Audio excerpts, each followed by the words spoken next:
సాయికృష్ణ కేసులో ఒక్కొక్కటి చిన్నగా చిక్కుముడి వెడుతుంటే అంబటి రాంబాబు కొత్త రాగం అందుకున్నాడు. ఇప్పుడు సిఐ నాగరాజు అమాయకుడు అన్నట్టుగా ఆయన ఎక్స్పోజర్ ఒకటి కనపడుతుంది. ఈరోజు సిట్టుకు రాసిన లేఖలో కూడా దానికి సంబంధించిన కొన్ని ప్రశ్నలు కూడా సంధించాడు. అంటే ఈ వైసీపీ యొక్క వైఖరి ఏమిటి? కొన్నాళ్ళు సాయికృష్ణ అమాయకుడు అంటారు, కొన్నాళ్ళు సిఐ నాగరాజు అమాయకుడు అంటారు. ఇక మా కాపు కులం వాడే అనేటట్టు కూడా ఉన్నారు.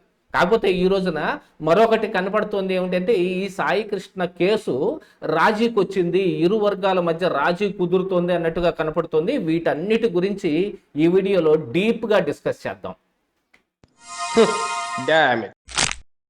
ఏంటిటా కుండబద్దలు కొడతా అత్త. నమస్కారం, కుండబద్దల ప్రేక్షకులకు స్వాగతం. సాయికృష్ణ కేసులో సిఐ నాగరాజు అరెస్టు తరువాత సిట్టు దర్యాప్తు ఒకంత వేగంగానే జరుగుతోంది. దాంతోపాటుగా విచారణలు కూడా చాలా ముమ్మరంగా జరుగుతున్నాయి. నాగరాజు ఫ్రెండ్ అయిన సురేష్ని సిట్టు విచారణ చేస్తుంది. ఈ రోజున ఒక కానిస్టేబుల్ని అరెస్ట్ కూడా చేయటం జరిగింది. ఇంకా విచిత్రమైన విషయం ఏమిటంటే, ఇందులో అబ్స్కాండింగ్లో ఉన్న అశోక్ కానీ జంగం నాని కానీ ఒక కొద్ది గంటల కిందటే వాళ్ళు కూడా వచ్చి పోలీస్ స్టేషన్లో లొంగిపోవటం కూడా జరిగింది. దీంతో పాటుగా ఈ రోజున హైకోర్టులో ఈ సాయికృష్ణ తల్లి వేసిన హెబియస్ కార్పస్ పిటిషన్ మీద విచారణకు వచ్చినప్పుడు ప్రభుత్వం కూడా ఈ సిట్టు దర్యాప్తు గురించి చెబితే, దర్యాప్తు వివరాలు అందే వరకు మేము వేచి చూస్తాం అని చెప్పి హైకోర్టు కూడా ఈ కేసును వాయిదా కూడా వేసింది. కానీ ఇవేవి వైసీపీ వర్గాలకి నచ్చే రకంగా ఏం కనపట్ల. ఇక్కడ కులాల కుంపటి కావాలి, ఏదో ఒక రకంగా రాష్ట్రం తగలబడాలి, ఏదో ఒక రకంగా కులాల మధ్య కొట్లాటలు రావాలి అన్నట్టుగానే ఉంది. నిన్నటి వరకు సాయికృష్ణ అమాయకుడు, లేదు సాయికృష్ణ ఎంత దుర్మార్గుడైతే మాత్రం కొట్టి చంపేస్తారా అని న్యాయబద్ధమైన మాట ఒకటి మాట్లాడుతున్నా, మళ్ళీ ఇందులో కాపు కులానికి సంబంధించిన యువకుడైన సాయికృష్ణ అంటారు. ఇక రెండో విషయం కూడా కనపడుతుంది, సిఐ నాగరాజు కూడా అదే కులానికి చెందినవాడనే. మరి ఇప్పుడు అంబటి రాంబాబు కొత్త రాగం అందుకోవటం మొదలుపెట్టాడు. ఈ రోజుకే సిట్టుకు ఒక లేఖ రాశాడు. ఆ లేఖలో సాయికృష్ణ తల్లికి ఏమాత్రం న్యాయం జరగలేదు అని, ఆవిడ ఆల్రెడీ కోర్టుకు వెళ్ళారు, ఏమన్నా న్యాయం ఉంటే కోర్టు చేస్తుంది. ప్రభుత్వం మరి ఏ విషయాన్ని దాచిపెట్టకుండా దీని మీద దర్యాప్తు చేయడానికి ఒక సిట్టు బృందాన్నే వాళ్ళు ప్రభుత్వం కూడా నియమించడం జరిగింది. సిట్టు కూడా అనేక రకాలైన కోణాల్లో దర్యాప్తు చేస్తూ ఉన్నారు. ఈ సిట్టు దర్యాప్తులోనే కదా అసలైన విషయం కూడా బయటపడింది. కృష్ణలంక పోలీస్ స్టేషన్లో ఉన్న సీసీ కెమెరా ఫుటేజీ మాయమైంది అని. ఇప్పుడు కొత్తగా తెలుస్తున్న అంశం ఏమిటి అని అంటే, అది మే 1వ తారీఖు నుంచి జూన్ 1వ తారీఖు దాకా ఈ సీసీ కెమెరా ఫుటేజ్ కనిపించకుండా పోయింది అని చెప్పుకుంటుంది. కాస్త దాదాపుగా 10 నెలల పాటు ఉన్న సీసీ కెమెరా ఫుటేజ్లు మొత్తం మాయం అయిపోయినాయి అన్నట్టుగానే కనపడుతుంది. అసలు హార్డ్ డిస్కే మాయం చేశారా అనే అనుమానాలు కూడా కొంత వ్యక్తం చేస్తూ ఉన్నారు. సిట్టు కూడా ఫోరెన్సిక్ పద్ధతిలో కూడా దర్యాప్తు చేయడానికి వాళ్ళు కూడా అన్ని రకాలుగా సమాయత్తం చేసుకుంటున్నారు. మరొక పక్కన కూపి మొత్తం లాగుతూ నాగరాజు, సిఐ నాగరాజుకి సహాయం చేసినందుకు ఆయన ఫ్రెండ్ సురేష్ను కూడా తీసుకొచ్చి విచారణ చేస్తున్నారు. 2 రోజుల పాటు విచారణ కొనసాగుతూనే ఉంది. దీని తర్వాత ఒక క్రైమ్ కానిస్టేబుల్ని అరెస్ట్ కూడా చూపించారు. ఆయన కూడా కోర్టులో ప్రొడ్యూస్ చేయడం కూడా జరిగింది. రిమాండ్ రిపోర్ట్లో చాలా క్లియర్గా చెప్పారు, సిఐ నాగరాజే ఇది మొత్తం చేశాడు అని. ఇప్పుడు ఈ కేసు ఇలా తేలిపోతూ ఉంటే వైసీపీకి ఏం బాగుంటుంది చెప్పండి. అందుకని ఈ రోజున సిఐ నాగరాజుని అమాయకుడిగా చిత్రీకరించే ప్రయత్నం ఒకటి అంబటి రాంబాబు చేశాడు. ఆయన సంధించిన ప్రశ్నల ప్రకారంగా నాకు అర్థమైందైతే అలాగనే కనపడుతుంది. నేను దాన్ని మీకు ముందు కూడా పెడతాను, మీరు కూడా ఆలోచించుకోండి ఒకసారి. సిఐ నాగరాజుని ఇందులో బలి పశువుని చేశారు అంటే దాని అర్థం ఏమిటి అంటే, సిఐ నాగరాజు కూడా అమాయకుడనేనా? యాక్చువల్గా మరొక పక్కన సిఐ నాగరాజు స్టేషన్లో ప్రైవేటు సెటిల్మెంట్లు చేస్తున్నాడని కానీ, లేకపోతే ఆయనకు 100 కోట్ల మేరకు ఆస్తులు ఉన్నాయనే విషయాన్ని ముమ్మరంగా ప్రచారం చేసింది సాక్షి పేపరు. మరి వైసీపీకి ఉపయోగపడే కొంతమంది అనలిస్టులు, లేదు ఇతర పార్టీల అధ్యక్షులు, ఇక్కడ ఊడిగం చేసే కొంతమంది ఉన్నారు, వాళ్ళు కూడా ఇదే మాటలు మాట్లాడారు. ఆయనకు దాదాపుగా 100 కోట్లు ఆస్తులు సంపాదించాడని. దీని మీద కూడా సిట్టు దర్యాప్తు చేస్తూ ఉంది.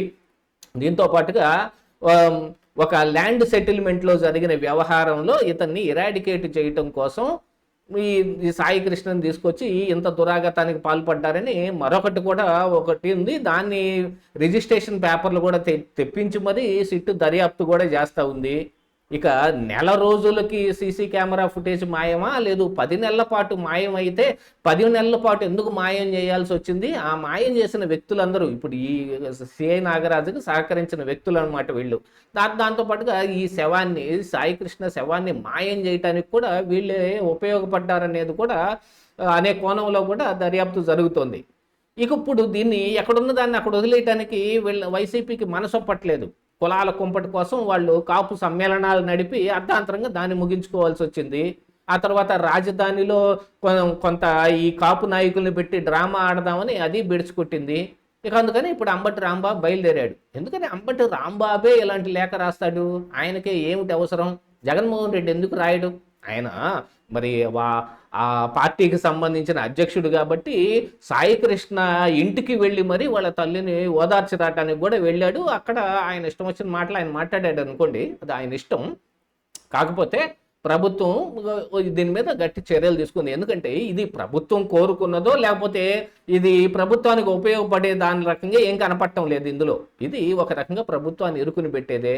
దానికోసమే ఈ కేసుని ఏదో ఒక రకంగా రాజీ చేయటానికి, ఈ కేసులో ఉన్న వివరాలు మొత్తం బయటకు తీసి ఖచ్చితంగా నేరస్తులకి శిక్ష పడే విధంగా చేస్తాము అని సాయికృష్ణ తల్లికి భరోసా ఇవ్వటము, దాంతోపాటుగా పోయిన కొడుకు ఎటు తిరిగి రాడు కాబట్టి ఏదో ఒక ఆర్థిక సహాయమో మరేదో ఇతర సహాయమో చేస్తామని కొంతమంది రాజకీయ నాయకులు కూడా వాళ్ళ ఇళ్ల చుట్టూతా తిరుగుతున్నారు. కాకి చేసిన నేరాన్ని ఖద్దరు మాపు చేస్తోంది అని టైటిల్స్ పెట్టుకోవడానికి వీలుగా కొంత వ్యవహారం వీళ్ళ దగ్గర కూడా నడుస్తున్నా.